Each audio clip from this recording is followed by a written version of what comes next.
yang mengkoli bahwa cinta iman nafian harus kebaikan dan mahabbatu baik yang dirahmati Allah. Alhamdulillah, puji syukur kita haturkan dari Allah atas limpahan nikmat yang kita terima sehingga kita bisa bertemu lagi dalam rangkaian sholat bersama dengan bermajelis ilmu. Bapak Ibu yang dirahmati oleh Allah Subhanahu wa taala, bagaimana yang saya janjikan dan akhirnya sampai yaitu belajar akidah yang saya ambil dari kitab Ushul Sunnah Al-Imam Abi Bakr Abdullah bin Zubair Al-Hamidi. Jadi Imam Humaydi ini kula pernah daurah sama Profesor Syekh Ibrahim Ar-Ruhaili. Itu tipis banget, 7 poin, cuma 7 poin dari halaman, tapi halamannya langsung 35 sampai 44, berarti beda 9 halaman, tipis sekali. Tapi sebelum masuk ke kitabnya, kita baca dulu biografinya, karena tak kenal maka takluk. Nama lengkapnya Abu Bakar Abdullah ibn Zubair ibn Isa ibn Abdullah ibn Khalid ibn Asad ibn Sa'id ibn Al-As Al-Quraisy Al-Humaydi. Itu namanya. Di situ jelas dikatakan dia Al-Quraisy, orang Quraisy. Al-Humaydi itu dikembalikan kepada mbahnya. Mbahnya itu tokoh, itu tokoh agama, ulama, yaitu Imam Al-Humaydi. Maka cucunya ternyata juga orang alim. Makanya pentingnya panjenengan meluruskan akidah agar supaya anak cucu jenengan nanti juga diluruskan oleh Allah Subhanahu wa taala. Beliau lahir di Mekah 165 Hijriah dan wafat 219 Hijriah. Dan pintar juga. 219 dikurangi 165. Kira Mas Yunus. Bakul biasanya hitungnya cepat, set. Nah, keturunannya tadi itu beliau datang dari suku Quraisy dan beliau datang dari lingkaran orang-orang yang memang sibukkan oleh ilmu agama. Pendidikan beliau sejak kecil beliau tertarik pada ilmu agama, dan seorang tua yang baik kalau putranya tertarik sama ilmu agama jangan dihalangi. Bercanda ya, main ngobrol oleh dada sinau nang pondok. Sampai kalau nanti ngobrol oleh Mas Yunus itu berjam-jam nih. Terakhir Mas Yunus gitu ya. Zaman aku sekolah pondok ini aku hanya lupa udah dari pondok ini.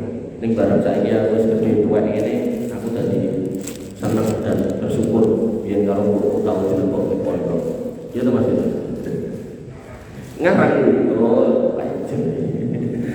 Jadi memang putra jenengan akan merasakan anyel pondok ini sampai ada itu anak dengan itu sayangnya rata ke orang tua tapi dicadai dewi, jadi ditaruh di pondok yang jauh, terus dia nyadai dewi sampai tua. Terus saya dengar dari anaknya, jadi anaknya cerita sama saya, kata bapak saya, mbah saya ini orang tuanya si bapaknya itu mondoknya itu karena anyel lebih dekat dengan gitu. Saya kenal orang tua, dia tak tanya, saya taruh sana karena ada saudara di sana, jadi biar bisa mantau. Makanya itu perlu dideliverkan. Gitu. Kenapa kok dipondokkan di sana, ceritanya apa, pilihannya apa, biar jangan sampai salah paham, gitu. Sampai gede tua dia salah paham. Dan ia menuntut ilmu dari sejumlah ulama besar. Yang pertama Imam Syafi'i, dengan sering dengar namanya, makanya sangat miris kalau ada kelompok manusia yang berkumpul pada satu ormas dan mengatakan madhab fikih kami Syafi'i, tapi akidah kami As'ari atau Maturidi. Loh kok mau orang Syafi'i sisan gitu? Apakah seorang ulama fikih itu akidahnya nggak jelas sehingga harus kemudian ditinggalkan? Ketika dikatakan 4 madhab, maka ulama madhab ini pasti ya punya rumusan akidah, walaupun mereka mungkin nggak menuangkan dalam kitab khusus. Kecuali Imam Ahmad ada Ushul Sunnah juga namanya. Maka Imam Syafi'i ini bisa ditelusur dari muridnya Nek guru itu biasanya sama muridnya ilmunya nggak jauh beda. Makanya Imam Syafi'i itu yang saya tahu ya, ada 2 muridnya yang nulis kitab akidah. Yang pertama Imam Al-Humaidi, yang kedua Imam Al-Muzani. Imam Al-Humaidi ini akidahnya lebih ringkas pendek. Imam Al-Muzani lebih panjang. Bukan berarti yang pendek salah, yang panjang lebih benar. Dua-duanya saling melengkapi karena ada poin-poin yang disebutkan di sini, di sana enggak, atau yang di sini disebutkan secara ringkas, di sana diperpanjang penyebutannya, poin-poinnya lebih panjang. Makanya saya pribadi kadang-kadang itu kitab-kitab ulama akidah itu pulau dari sisi itu sudah kitab akidah gede. Mimpi saya ini dari kelakon.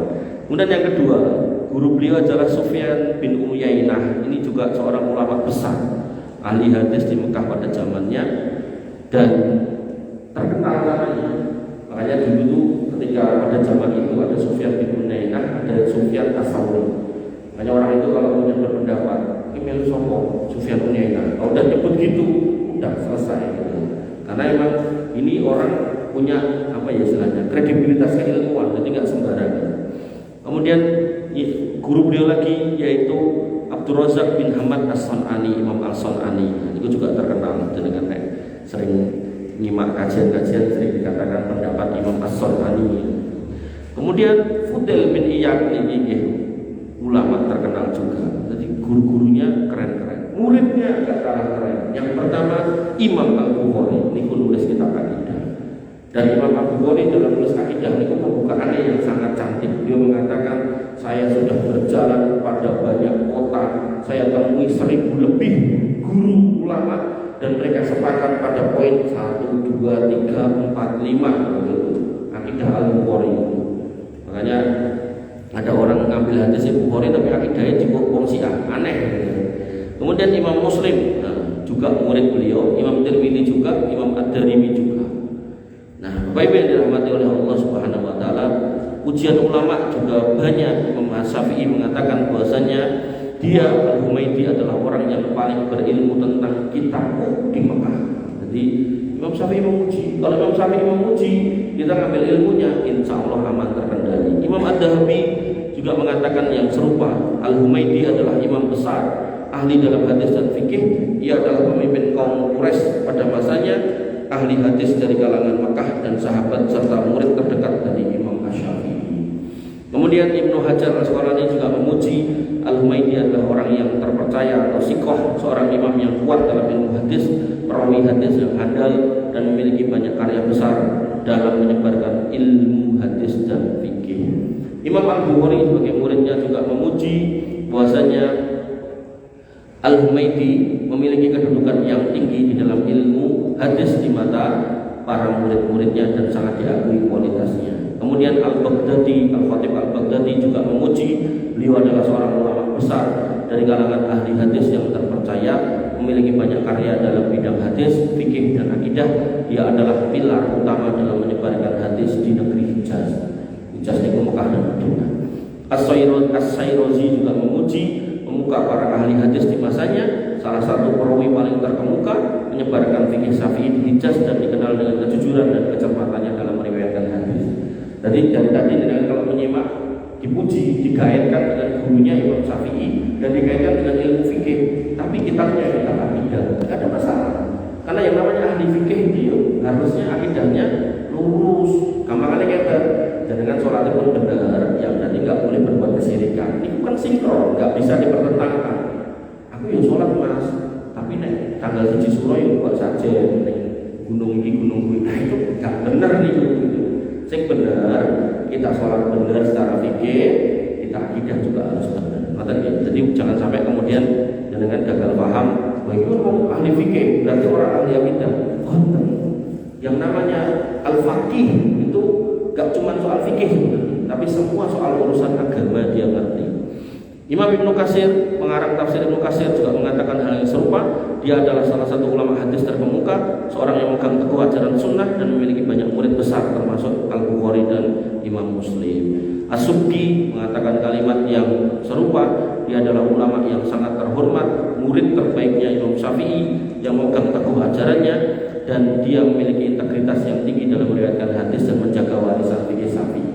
Karena nanti ada orang yang punya kepentingan meriwayatkan hadis, kemudian begitu kepentingannya bertentangan, hadisnya nggak disampaikan, atau hadisnya digawe beda, sehingga nanti muncul hadis dhaif, hadis palsu, bahkan ada hadis la aslalah, nggak pernah ada asal usulnya, ngerti-ngerti jedul. Contohnya apa? Hadis tentang orang yang mati di lambungnya ada kopi mesti mlebu surga. Nanti mireng kalau ngoten niku ten medsos ngoten pundi. Enten ngoten niku.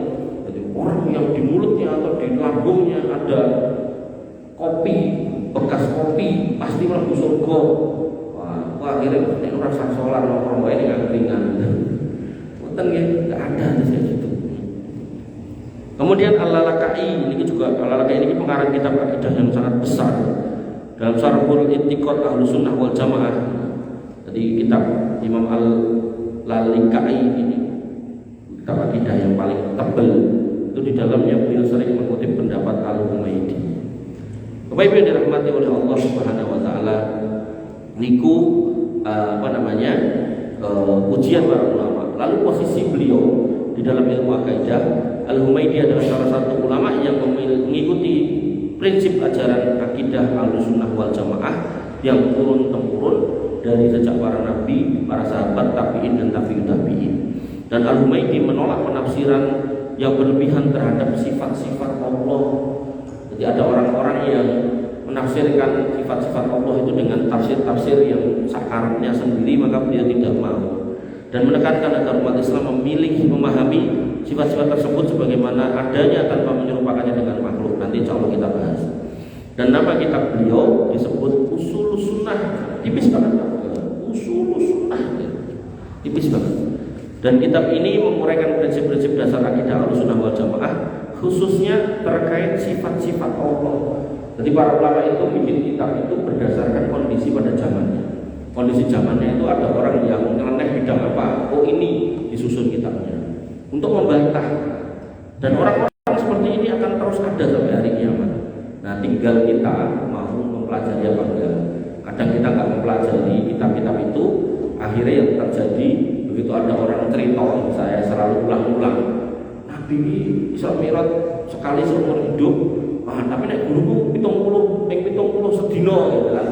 Tadi sudah dihitung dibagi 12 jam dibagi 70, terus dikali 60 menit, ketemunya 10 menit sekali. Wut gitu. Sampai 70 sedina. Jadi nggak melihat kita akidah bagaimana berbicara tentang Isra Mi'raj, tapi langsung guruku hebat berarti ya. Itu yang salah. Tapi kalau kita belajar akidah yang benar, insya Allah kita punya filter. Iki wong ra ketara. Soalnya Nabi begini, mosok dahe ngono. Dan ini jelas nggak mungkin. Nabi itu orang yang terbaik dalam segala hal. Masa kok ada yang mengungguli dalam hal itu tambah nggak mungkin lagi. Jadi perbedaan ulamanya itu pada Nabi itu berangkat sama fisiknya atau rohnya saja. Itu ulama berbeda pendapat. Tapi ulama sepakat yang berangkat itu Nabi, bukan yang lain. Kok iki enek sing liya mangkat tur ping akeh. Itu pertanyaan tenan apa ora? Ini mesti ora itu karena itu barang gaib dan enggak mungkin seperti itu. Dan kitab Ushulus Sunnah ini menegaskan pentingnya berpegang pada akidah yang benar tentang sifat-sifat Allah, tidak boleh menyerupakannya dengan makhluk dan tidak boleh menafsirkannya sembarangan. Jadi kalau menyebutkan sifat Allah itu kita tidak boleh sembarangan menafsirkannya. Dan risalah ini sering dikutip oleh para ulama untuk memperkuat argumen tentang pentingnya berada di jalur para ulama dalam memahami sifat-sifat Allah. Bapak Ibu yang dirahmati oleh Allah Subhanahu wa taala, sampai mana ini? Nah, alasan kenapa ini diberi nama usul sunnah. Usul itu pondasi, sunnah itu maknanya luas.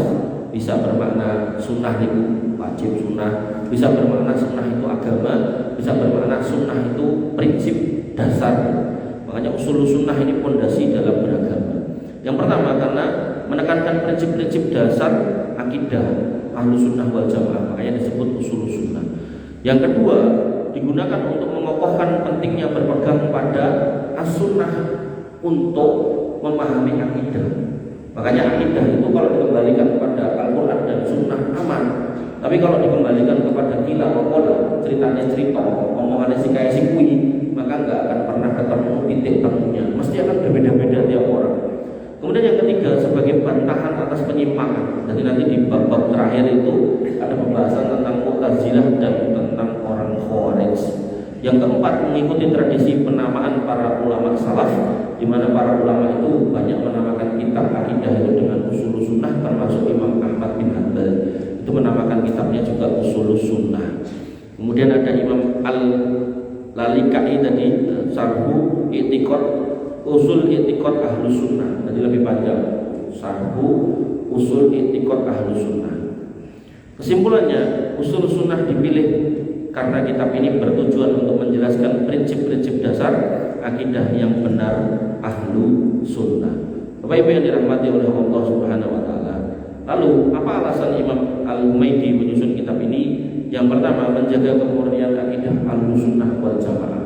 Makanya para ulama itu meninggalkan kitab, dan kalau kita juga mencermati orang-orang munafik, orang-orang ateis, orang-orang Syiah itu juga nyusun kitab, banyak kitabnya bertebar. Kalau kita masuk ke kampus yang perpustakaannya itu pokoknya buku dilebok nih. Niku kita mau nyari buku komunisme enten, ateis enten, segala macam enten. Maka kita akan dapati Bapak Ibu yang dirahmati Allah, bahwasanya ulama-ulama ahlu sunnah ini kitabnya disusun ribuan tahun yang lalu, tapi sampai hari ini masih dipakai. Tapi ada pun orang-orang liberal, orang-orang ateis, orang-orang gak jelas itu begitu nyusun buku, itu sih baca ya cuma kelompoknya, dan habis itu terus hilang, gak ada bekasnya, gak tahu kemana. Ini tokoh-tokoh liberal dan Indonesia ini kayak buku sak pirang-pirang Harun Nasution dan seterusnya. Ini buku dikaji nih kampus-kampus, begitu lepas dari kampus udah gak ada orang yang membahas kitab itu, malah mau dibahas kesalahannya.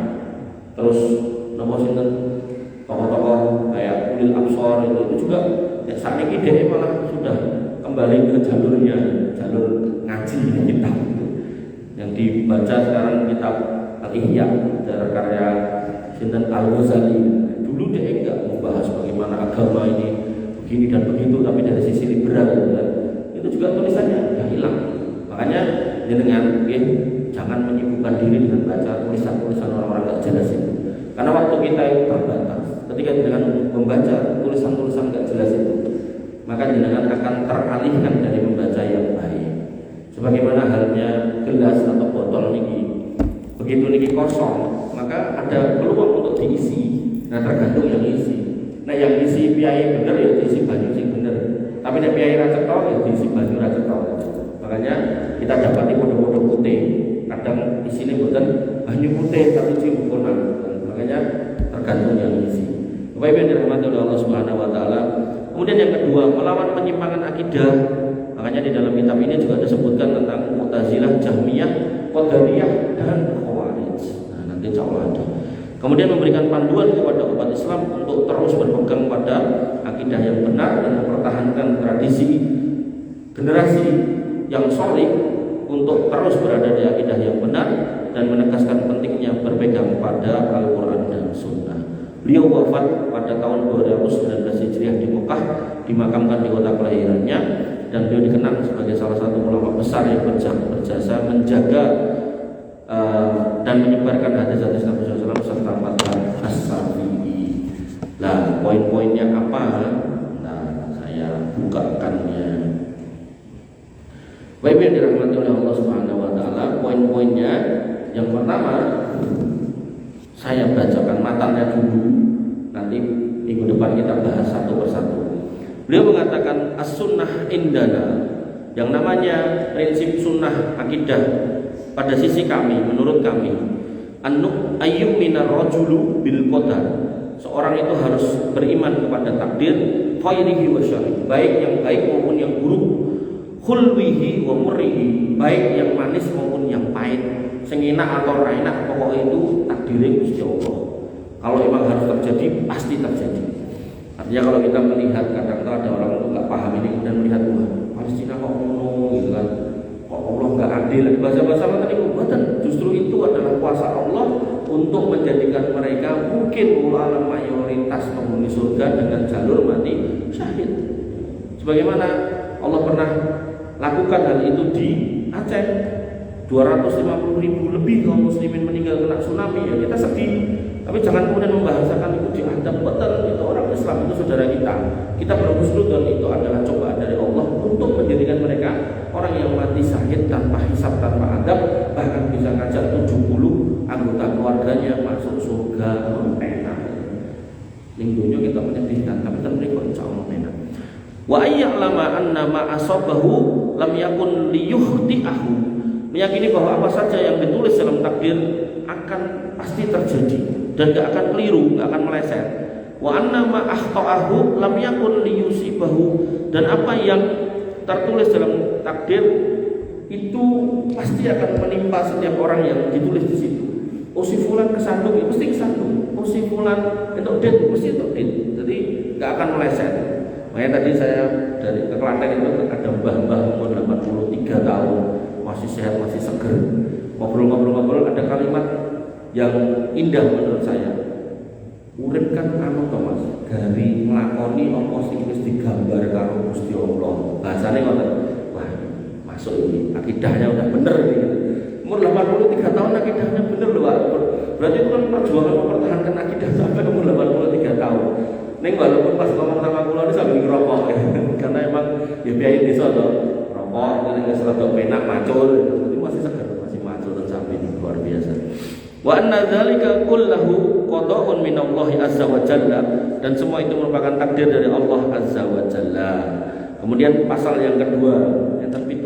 Wa annal iman qaulun wa amalun. Iman itu ucapan dan perbuatan. Jadi kalau perbuatan sama ucapannya enggak sinkron itu enggak benar. Yazidu wa yanqus, bisa naik dan turun. Pokoknya nanti kata per kata saya jelaskan, tapi bertahap. Sedikit saya bacakan dulu matannya, kalimatnya. La yanfa'u qaulun illa bi amalin. Ucapan enggak akan manfaat kalau enggak diamalkan. Wala amalun wala qaulun illa bi niyatin. Ucapan dan perbuatan enggak manfaat kalau isi hatinya beda, itu orang munafik. Wala qaulun wala amalun wa niyatun illa bi sunnah. Ucapan, amalan dan isi hati enggak manfaat kalau enggak sesuai ajaran Nabi. Makanya hati-hati. Yang ketiga, beliau mengatakan tentang memuji sahabat Nabi SAW, wat tarahumu ala ashabi Muhammadin sallallahu alaihi wasallam kullihim. Bahwasanya seorang muslim harus menghormati semua sahabat Nabi semuanya. Makanya orang Syiah gagal di sini. Dia mencoret sahabat Nabi si fulan kafir, ngomongnya itu salah. Fa inna Allah azza wa jalla qala, karena Allah azza wa jalla berfirman, walladzina ja'u min ba'dihim yaqulun rabbana ighfir lana wa li ikhwanina alladzina sabaquna bil iman. Al-Hasr ayat 10. Orang-orang yang datang setelah para sahabat itu berdoa, wahai Rabb kami, ampunilah kami dan sahabat-sahabat kami yang mendahului kami dalam keimanan. Falan yu'mina illa bil istighfari lahum. Maka tidak sempurna iman seorang mukmin kecuali memohonkan ampun kepada mereka. Makanya ketika kita khotib Jumat berdoa, Allahumma ighfir lil muslimina wal muslimat, itu dia sampai kepada orang-orang terdahulu termasuk para sahabat. Tinggal dengan amin. Faman sabbahum au taqad tanaqqasuhum au ahadam minhum. Siapa yang berani mencaci mereka atau merendahkan mereka, falaisa ala sunnah, maka dia tidak berdiri di atas sunnah atau akidah yang benar. Walaisa lahu fil fai'i haqqun, maka kalau ada pembagian harta rampasan perang dia enggak dapat. Jadi sampai dicoret dari orang yang dapat harta rampasan perang. Akhbarana bidzalika ghairu wahidin an Malik bin Anas. Ada kabar riwayat dari Malik bin Anas bahwasanya beliau berkata, qasamallahu taala al-fai' faqala, Allah bersumpah tentang fai', Allah menentukan tentang fai' dan Allah berfirman, lil fuqara'il muhajirin alladziina ukhriju min diyarihim, yaitu orang-orang fakir muhajirin yang diusir dari kampung halamannya Mekah. Summa qala walladziina jaa'u min ba'dihim yaquluna rabbana ighfir lana wa li ikhwanina alladziina sabaquna bil iman.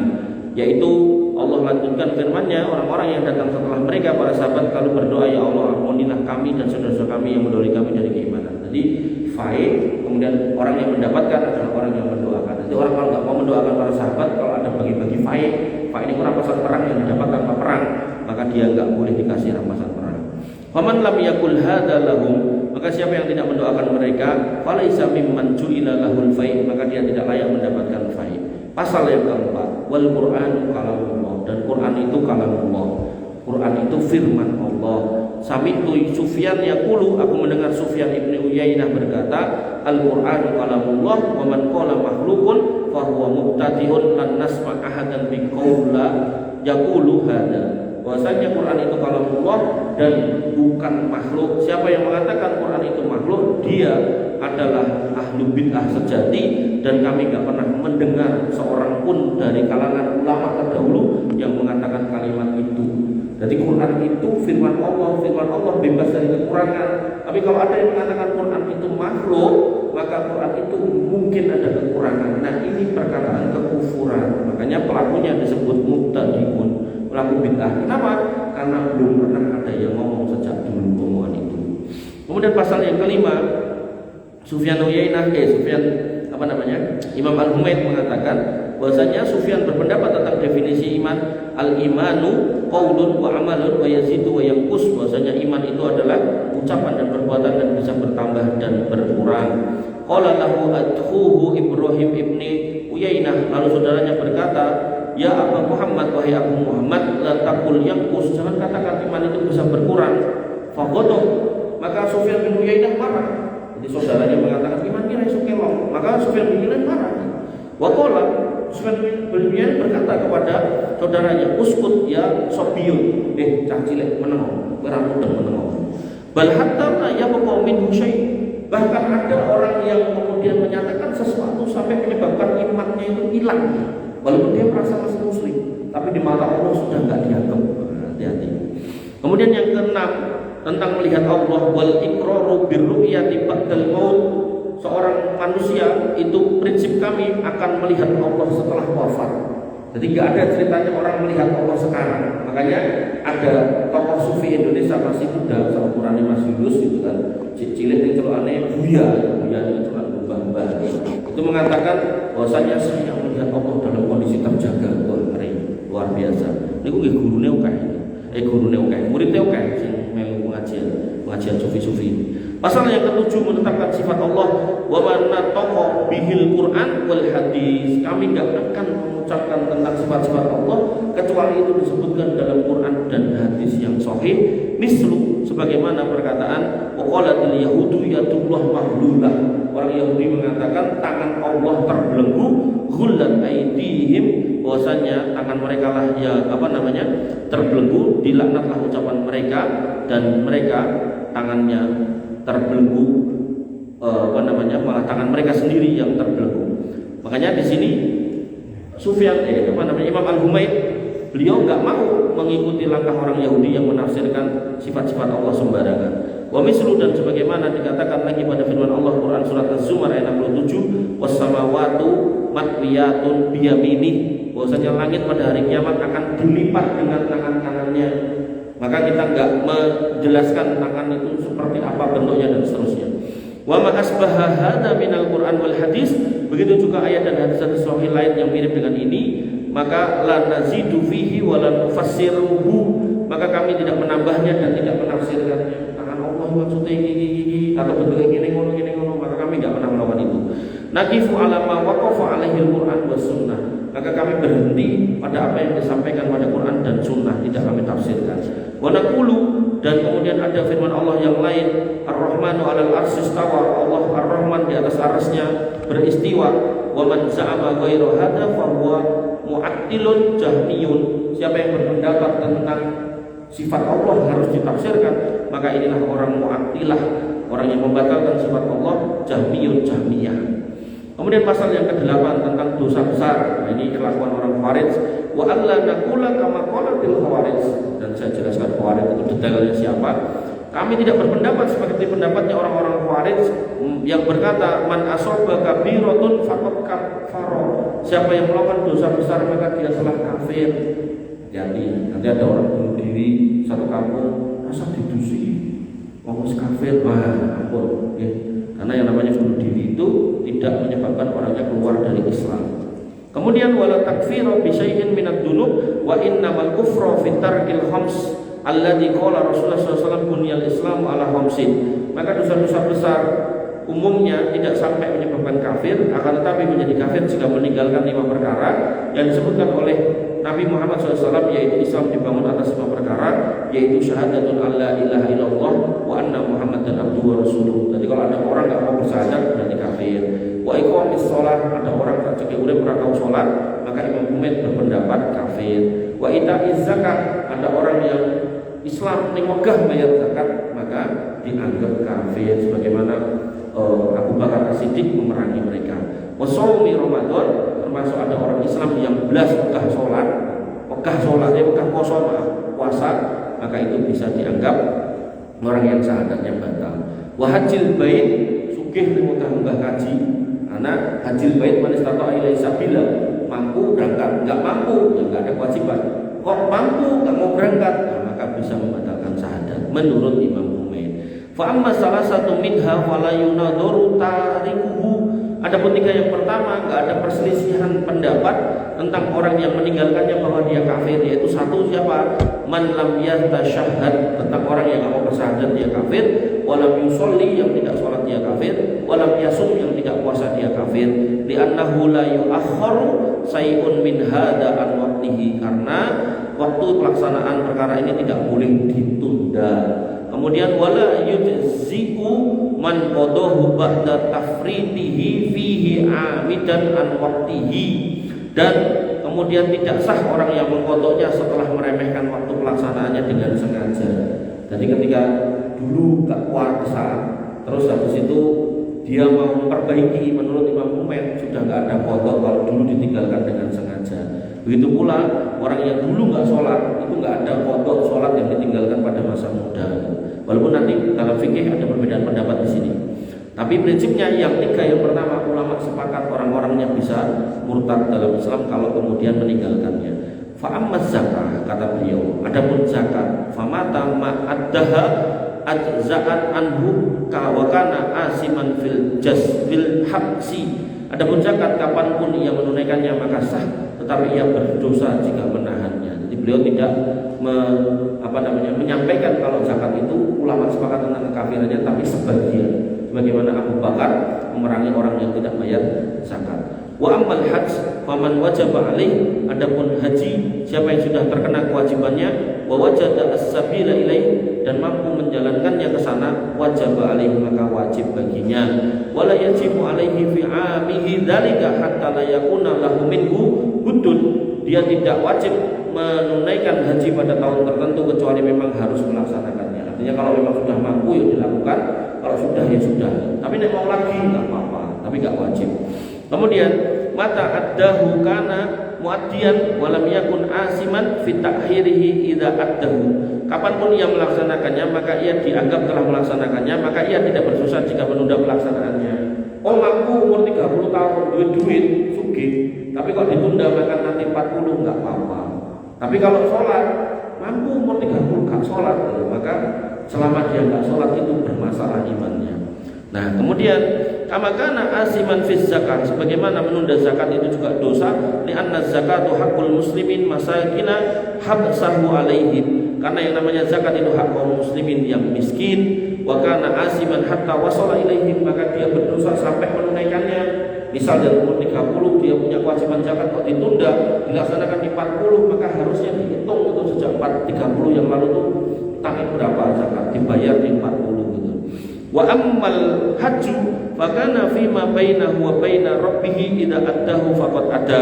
Adapun yang namanya haji, maka ia berkaitan antara dirinya dan Allah Subhanahu wa taala, jika sudah dikerjakan maka gugur kewajibannya. Kemudian sedikit boleh ya.